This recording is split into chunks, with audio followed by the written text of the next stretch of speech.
Thank you for downloading this podcast from the British Theatre Guide. For more information about British Theatre Guide, please visit britishtheatreguide.info. The King's Theatre in Edinburgh, originally built in 1906, closed after the 2022 Edinburgh Festivals for a major refurbishment project, which is finally about to come to fruition in time for the 2026 festival season. A week before the grand opening, I spoke to Fiona Gibson, CEO of Capital Theatres, the company that owns the King's as well as the Edinburgh Festival Theatre, from where she was speaking, and the Studio Theatre. I asked her what the King's was looking like at this stage. So we are 1 week away from our first actual event. It's a week today. And it has beautiful seats in. It has all the gilded plasterwork brought back to life. It has all the changes we've made back of house, increased fly tower, taken the rake out of the stage. We've improved all the front of house spaces so they all look beautiful. But the most important thing is we've made it accessible. So there's 3 lifts in there, which were never in there before, 2 front of house, 1 back of house, and many other things to make the accessibility possible. But right now, it's got a bit of dust. It needs a bit of cleaning up. Yeah. It's got, lots of alarms going off because we're doing the commissioning of all the life safety systems and checking if you press the button that the maglocks actually release the doors. And we're doing all the sound checks, the lighting position checks. So it's absolute chaos, but blissful chaos, i.e. we have this wonderful grand old lady of Leaving Street starting to come to life again and remember what she used to do, which was just share the extraordinary every day in life. And that's what she's going to do again next week. So it's like Tech Week for a show, but on a much bigger scale, basically. Exactly right. That's a great description. And everybody's in that mindset of the show must go on. And we will be there and we can't wait. Putting lifts into a building like that must be quite a challenge, though. Yeah, I mean, it's a 1906 Edwardian building. We had to put vibration monitors all around the building when we started doing the demolition, as you do. It's a proper heritage building. Nothing moved. It is solid, solid, solid, which meant that digging down to actually create the lift shafts was quite a challenge. Yeah. Because Edinburgh's built on, proper solid rock. Yes. And she wasn't given much, I can assure you. But we've managed to do it. And it's amazing, really. And I think that's about dogged determination. If you really, really want to achieve something, there are so many obstacles that heritage buildings put in your way, and you just have to. But that is what we need to do. So we need to find a way around it. And we were very fortunate with both with the architects and the construction company that we've been working with, because they kind of had the same dogged determination as we did. They got into the vibe of this is a theatre and we're going to make it great and we're going to make it inclusive, which is what it was all about, really.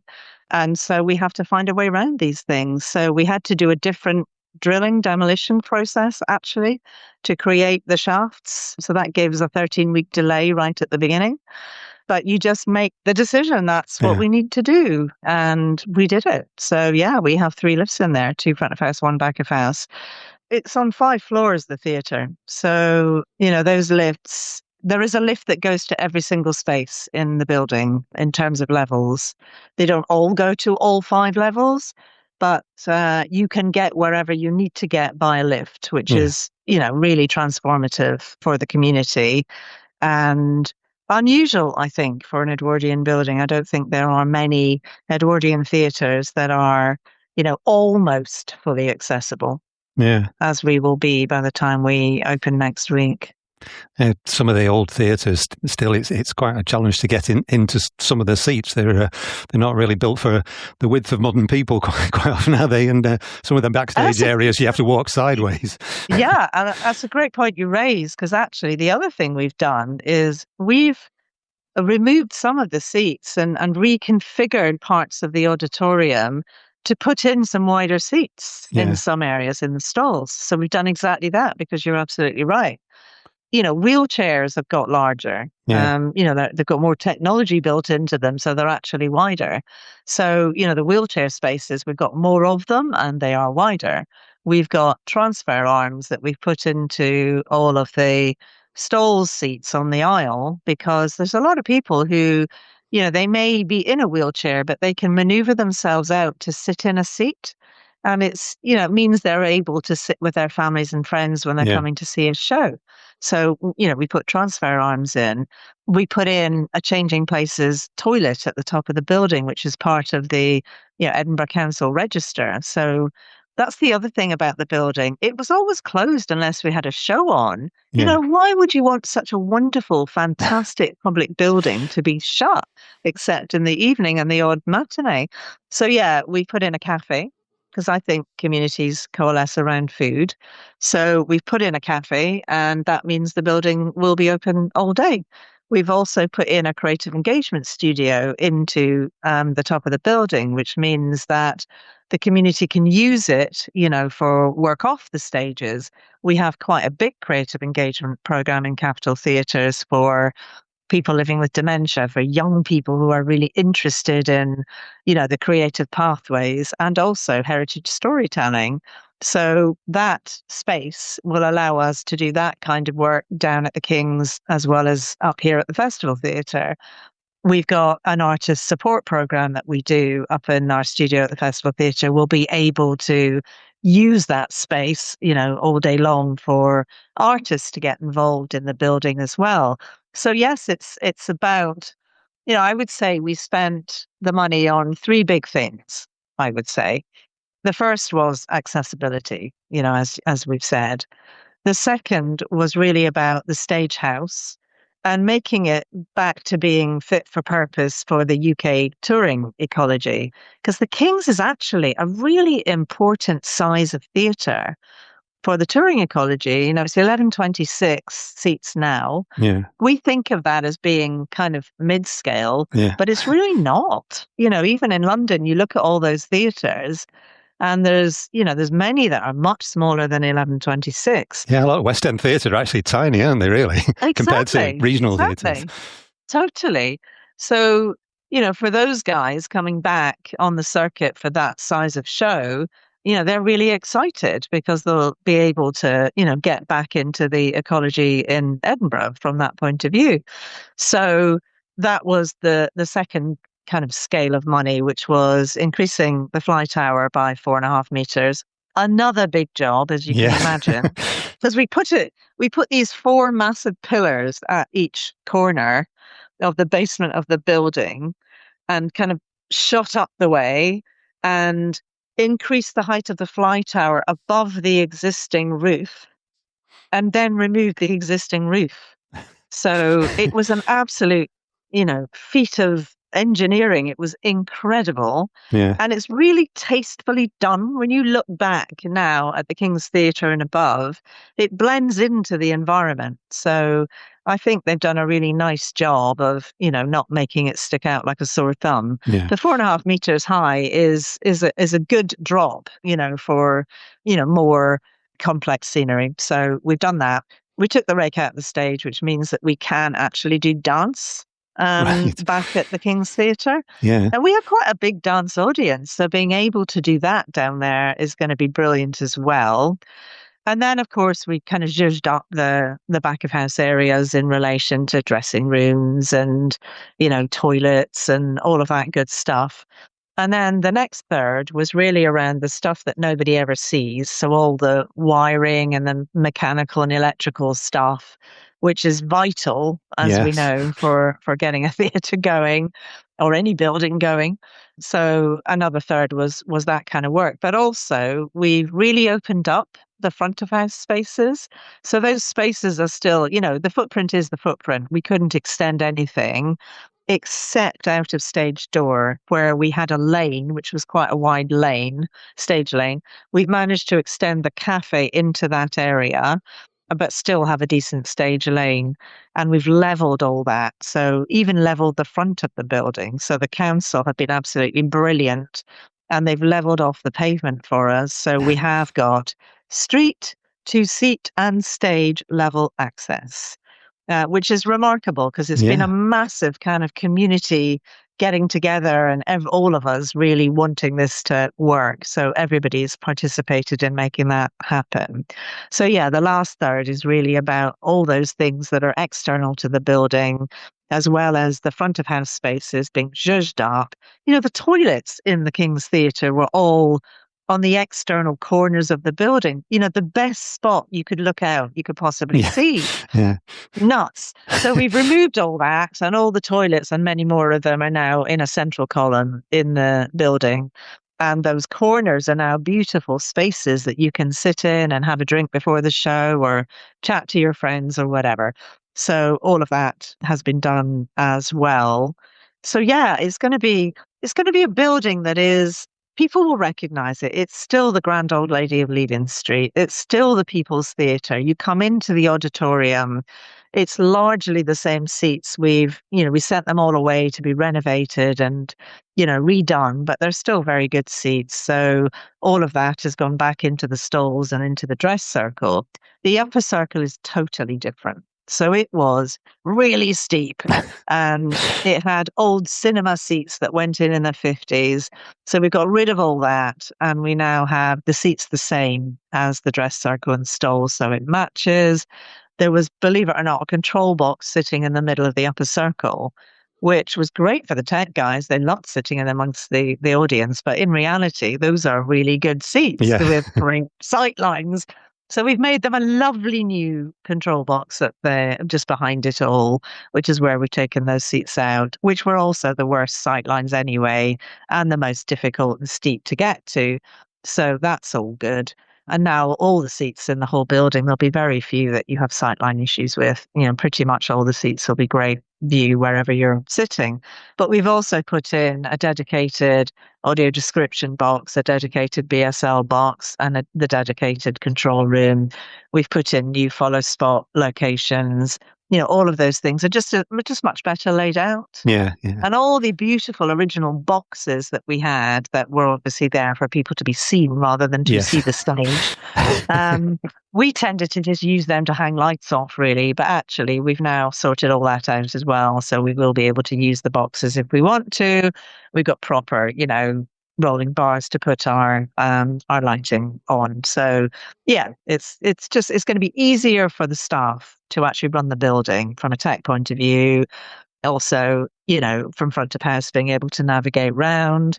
It will be a better experience for the performers because, we've got more up-to-date equipment and better access. And obviously audiences will have a good time as well as the participants doing our creative engagement stuff. So we've tried to do something for everyone. I think the producers will really like it. We've improved the get-in, so it'll be faster.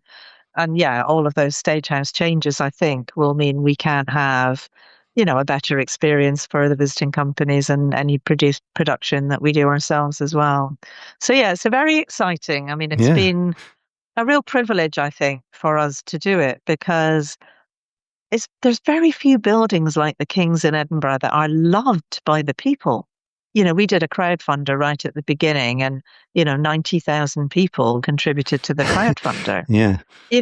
A $5 here and there. It was remarkable. And they just love the building itself. So, yeah, I hope they come back. And that's why we're opening the building with a big community event, 1st and 2nd of August. Will be our official opening where we have community doors open days on the Saturday and the Sunday. So 4,000 people so far have signed up to come and go around the building and have a look, which is just glorious, absolutely glorious. And we've obviously got a whole series of test events. Some of those are open to the public as well in advance of that. So yeah, it's all systems go. Can't wait. So much has changed about the requirements for theatre since 1906. And it's not just the technical, it's the whole culture. You mentioned about the boxes where people were there to be seen. It reminded me of a quote from Strindberg where he complained about these tittering ladies with their cold collations. They were actually eating and talking in the boxes that were on the stage. And we complain about people opening sweet wrappers now. It's a whole different ballgame, isn't it? But the culture, you've got to design a new theatre, well, not a new theatre, a newly refurbished theatre for what's happening now, haven't you? You do. And when you think about the King's, it was built for segregation. Yeah. And the very opposite of inclusivity. Yeah. There were these two helix staircases on either side of the front doors, and they never went anywhere except to the gods. Right. So you couldn't get out at any other level. You couldn't go anywhere. You went straight up those stairs, watched the show while standing at the very top of the building, and then you left. Yeah. I mean, it's just and you mind-blowing, don't mix with anybody else at all. Nobody, do not come near. Whereas now, obviously we've removed all of that in order to put the lifts in. And it's a very democratic place, isn't it? Anybody can go anywhere they want to and be anywhere they want to in the theatre, which is what it's all about. The other thing we've done is we've put in some like heritage storyboard work. So there's areas that are a bit like museum walls where you can see the history of the Kings. We've kept the transition drum that used to be up on the fly floor. We've kept that and put it on the wall. So when people come and do a proper backstage tour, they'll be able to see the transition drum. And we still have half the paint frame there so people can see how that used to work for, scene drop. So yeah, a lot of the history we have really tried to turn into storytelling about, retaining that heritage of the building. Yeah. So again, that's something people can do all day if they choose to come in and just have a look around. Yeah. So yeah, I mean, it really was built for a very different world to the one we're in now. That's for sure. I noticed you've got a lot of bars as well, because that's something else with a lot of old theatres, certainly some of the big theatres here in Manchester. Before they open the auditorium doors, you're cramped in this little foyer or on these tiny bars on different levels where you never know, you cannot know if there's a friend in the same theatre because they're on a different level. But you've got nice, apart from the accessibility, you've got nice spacious areas, haven't you, for people to congregate. Yeah, and that was really important to us too, because when people came into the building, because of that very reason you've said, people would just hang about the foyer. Yeah. So it became really, cramped right from the off when you walk in the door. Whereas now we've kind of opened all that up, and as you walk in the foyer, you can even see down below that there is a stalls bar, and it's a beautiful bar. Or you can just go up the main staircase and you're in the dress circle bar, which is lovely views, open both ends. And then you go up the next level, and I think the upper circle bar is remarkably gorgeous. It's really big. It's big open spaces, amazing views over Edinburgh. And I think that might be the place where people choose to congregate. And in the past, they never even went up there. Didn't even bother. So yeah, it's going to be really lovely. And obviously the cafe is down on the ground floor, and it's a really lovely space as well. And, I think we've got, at least 2 more spaces that people will use to meet their friends and, catch a drink before the show. Yeah. Another thing that's often neglected is the comfort of the performers backstage. And I know when just before Aviva Studios in Manchester opened, I was taken round by the architect, and she was very concerned to mention about how there is daylight backstage, which is so unusual. There were big windows there, and there are places for actors to sit. So is it more comfortable backstage than it was now? Very much so. And exactly that. We found a whole pile of windows, even down below, that had been blacked out forever. So we brought the windows back. Yeah. And there's a gorgeous crew room, which is a bit like a green room for everyone, that has, really nice modern fittings in it now, a nice kitchen area, a nice lounge area. It's bright because it's got windows. And that's a massive change for visitors and performers to the King's. And all the way through the building, we've found windows that, we didn't really know were there. They'd been, blocked up. So it's much, much brighter on the whole. We've got 2 beautiful staircases going up either side as well, and we put in a slot window, like top to bottom slot window near one of the staircases. So again, it just floods light in for people. And obviously, as you know, in Scotland this time of year, we have a lot of light, which is beautiful. We want to show it and have it make the most of it, don't you? Well, it's there. Make the most of it. Yeah. Not so good in the winter, but great in the summer. Yeah, it's not too much different here. I noticed on the website you're still asking for donations. So how close are you to that final figure? Yeah, in terms of the capital side of it, that's done. That's secured.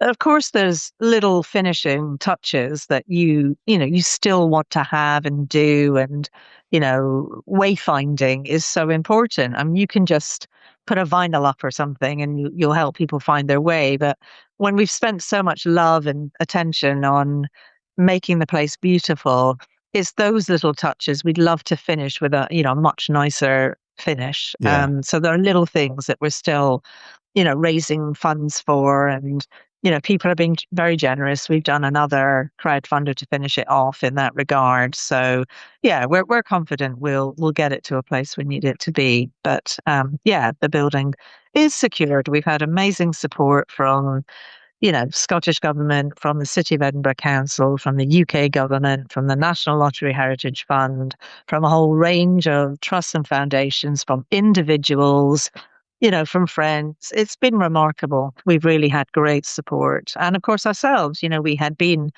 saving up in the piggy bank for many years to make sure that we were able to do this. So we ourselves have probably over 10 years been building a theatre's development fund to be able to put a good chunk into redoing the King's. So we're in a good place. We're in a good place. You've got a packed programme from when you open up to the end of the year, but a big one has got to be Alan Stewart coming back for the Panto. Absolutely. The Panto guys are really thrilled to be coming back. I mean, we had a lot of intrepidation about would people come up the hill to the Festival Theatre for the pantomime for the last 4 years when we've had it up here. And they did. Yeah. And it was lovely to have the London Palladium sets and all of those things during that time. But the home of the pantomime and the community companies, because we work with 4 major community companies, has always been the King's Theatre. And yes, we've accommodated them all up here, but to have it back at the King's is just going to be glorious. And actually, our 120th anniversary lands after the first week of the pantomime. Right. So being back in the King's. So that's going to be another really glorious moment when we just celebrate all things pantomime. It opened with the pantomime 1906 Cinderella. And of course, this year we've got Pinocchio, which is one of the newer ones to our stable. The first time it's ever been done in Scotland. It's only, I think, been done in 2 other places.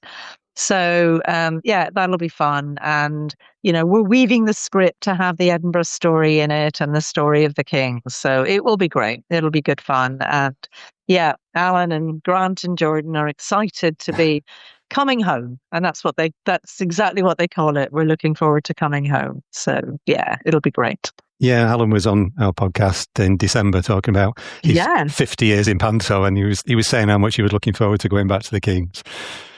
It's remarkable, isn't it? 50 years. I mean, absolutely remarkable. And he's amazing. And he's a real stalwart for us. I think it's 32 years he's been doing the Edinburgh Panto.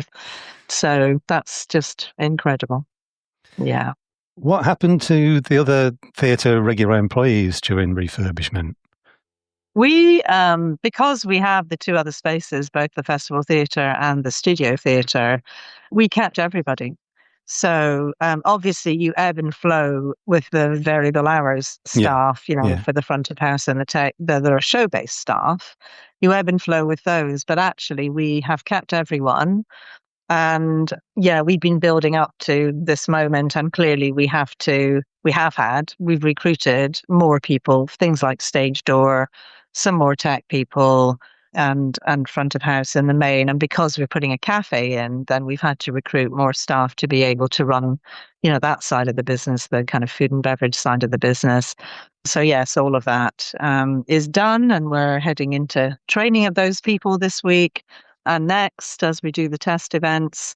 So no, it's been exciting. I mean, we have about 230 staff in Capital Theatres. We are Scotland's largest theatres charity. So, yeah, we do try and do our bit to employ people as well as we can. And in addition to that, as I said, we're working closely with the artists in Scotland as well to support them and doing scratch and, having mentoring. And we try and support people who are evolving producers. So I think they're excited about the Kings coming back as well, because that's an aspirational scale that you can look at. We, in fact, I have a great example where we started working with Utopia Theatre. They did a beautiful, beautiful children's show for us in the studio about a year and a half ago.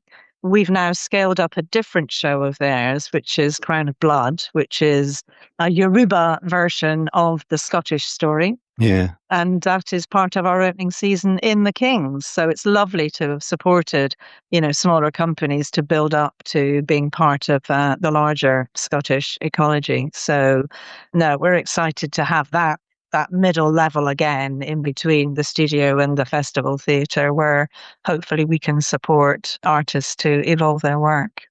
Yeah, I bet the technicians can't wait to start playing with the new toys in the new theatre. Oh, yes. Oh, yes. They're thrilled. And, that didn't work like that up there. And, we don't have this up there. And all of that we'll be getting very soon. But, no, they're all training up right now. Yeah. And, yeah, they're very excited. I mean, if you had seen what the fly floor was like in the original Kings, I mean, it was just incredible. I was petrified to stand on it because, there'd be these big spaces in between, beams. Yeah. Now it's a beautiful grid. You can stand on it full height. It's lovely and spacious. They don't have to run between to drop a flight. It's remarkably different and so much more safe and, exciting for them to be able to work in that environment. So, yeah, they're thrilled with the new toys for sure. And we've got a new Oracast system, for example, so that, there are things that we will engineer back into the festival theatre, we'll experience with this new technology, learn it, work out what the foibles are, and then see if there's things that we can do next here at the festival theatre from the learning that we get from the Kings. Right. So yeah. How does the Kings fit in with the other capital theatres? Do they all have their own character, their own style, I suppose?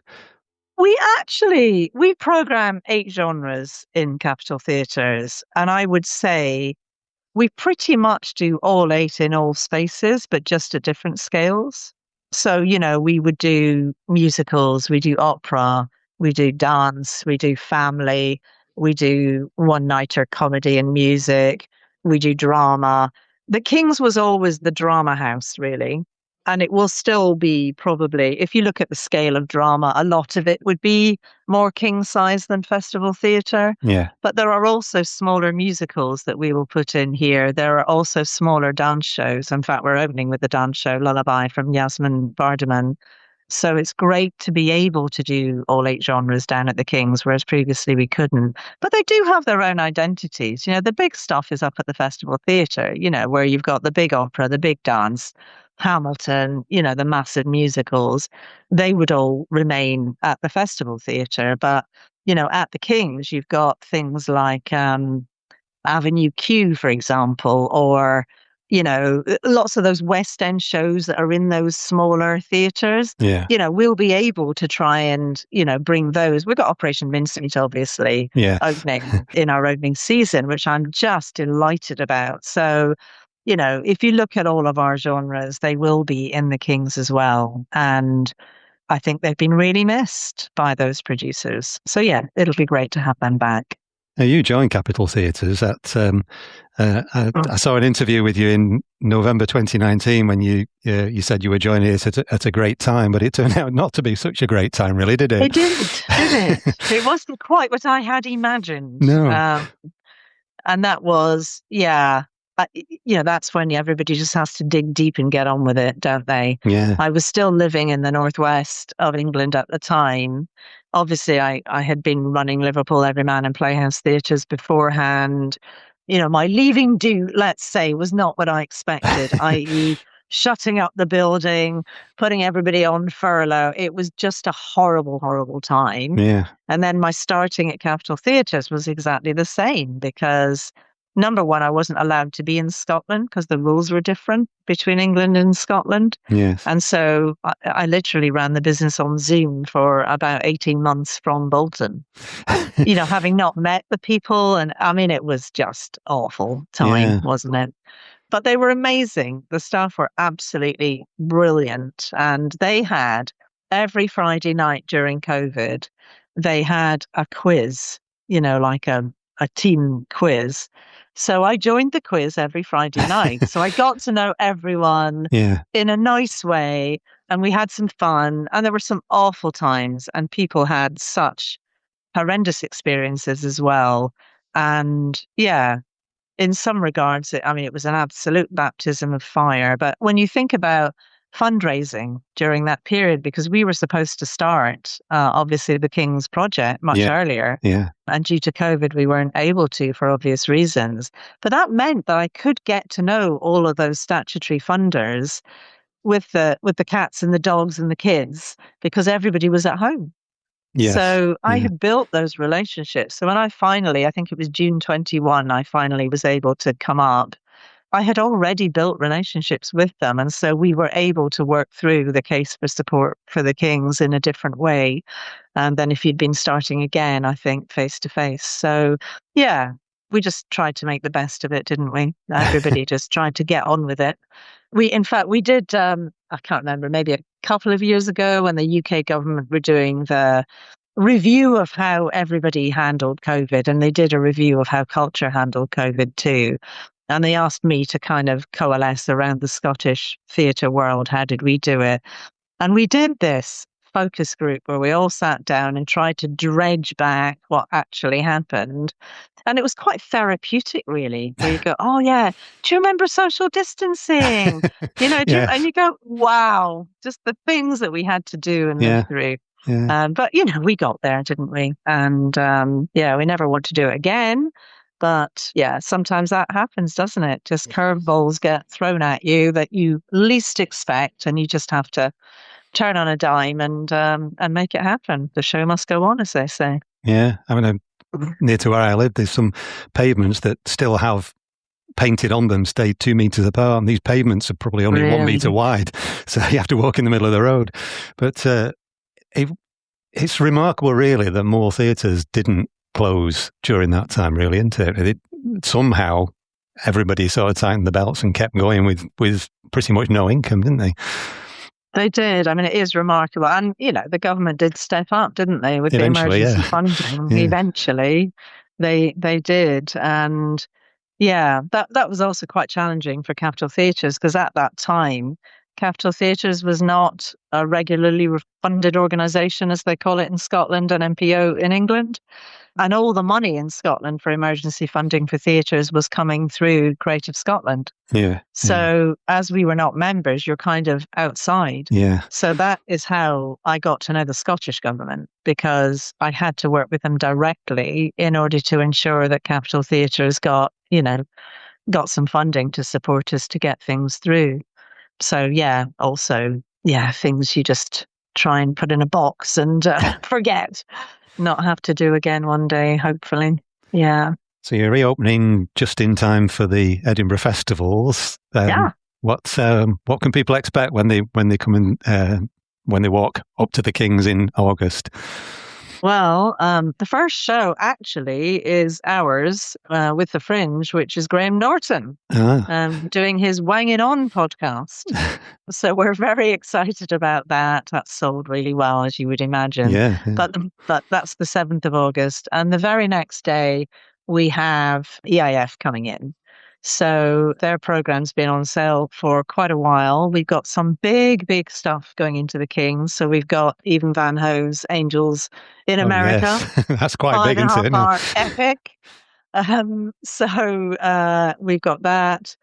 We've got a Jeff Sobel show. He always does really fascinating work, really interesting topics. This year he's doing a clown show, which is actually a story of a certain friend in the US who might be leading the country over there. And it's a clown show that is based on all the antics of the politics of the United States of America. So that's also going to be a pretty popular thing.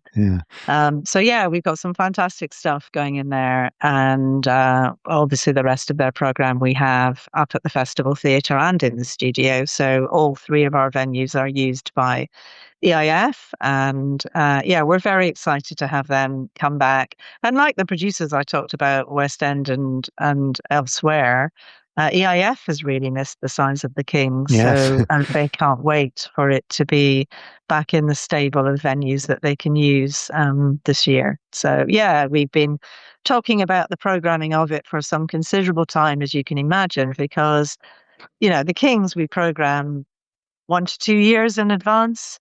Festival Theatre 2 to 3 years in advance, studio kind of 6 months in advance. So Roy, who's the creative director of EIF, and I had been talking for some time about what are the kind of shows that we can put in for EIF's return this year. And I think he's done a super job of where we'll kick off with them, which is great. Yeah. It's been a total privilege. The Kings is such a love building and yes, it's been a labour of love, but you know what? It's an amazing stewardship and legacy for all of us here at Capitol Theatres. So I hope our audiences love the return and enjoy the kickoff that we have in the next few weeks. That was Fiona Gibson, CEO of Capitol Theatres, talking about the King's Theatre in Edinburgh, which opens its doors to the public on Thursday the 23rd of July 2026. For more information about all events, see www.capitoltheatres.com, or you can look at www.eif.co.uk for events in the Edinburgh International Festival programme. You've been listening to a podcast from British Theatre Guide. For more information, please visit britishtheatreguide.info.